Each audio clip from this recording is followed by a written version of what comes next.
Welcome to Bananomics. Today we're breaking down one of the most confusing things in the modern world, buying a house using a full economy of monkeys, bananas, and leaves. Because let's be honest, in real life, buying a house already feels like this: chaotic, stressful, and like you're constantly thinking, wait, what did I just sign? Now imagine this. In a jungle society of monkeys, there are 3 ways to become a homeowner. You either become a super rich gorilla and buy a banana mansion instantly, you inherit a massive banana fortune. Or like most monkeys, you go to the bank jungle and take out a mortgage, aka a leaf loan. And this is where it starts getting intense, because the word mortgage actually comes from old monkey language meaning death pledge. And yeah, that sounds like a joke, but it doesn't feel like one when you're paying leaves for 30 years straight. When a monkey wants to buy a house, the requirements are very clear. A stable banana job, a good credit score, basically whether you've stolen bananas in the past, and most importantly, a big down payment. Like for a 1 million leaf banana house, you need at least 100,000 leaves up front.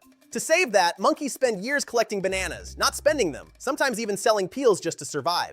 Then the process begins. The bank gives you pre-approval, basically saying, yeah, this monkey might not go broke immediately, and sends you into the housing jungle. House hunting starts, and monkeys look for the best banana houses. But here's the problem: everyone wants the same house. When multiple monkeys want it, an auction starts, and prices go absolutely bananas. One monkey bids 1 million leaves, another 1.1 million, another starts screaming 1.2 million, and suddenly the price is out of control. Then comes interest rates. Fixed rate is like a monkey's love for bananas. It never changes, it stays stable forever. But adjustable rate is like a monkey riding an elevator. It goes up, it goes down, and sometimes you're just standing there thinking, why is my debt higher this month?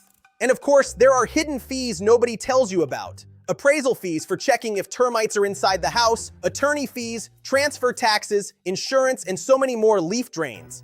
And now pay attention. Funky Kong begins the fees rap. Appraisal came, leaves went, taxes came, wallet bent, insurance hit, took it all. Monkey said, what is this wool?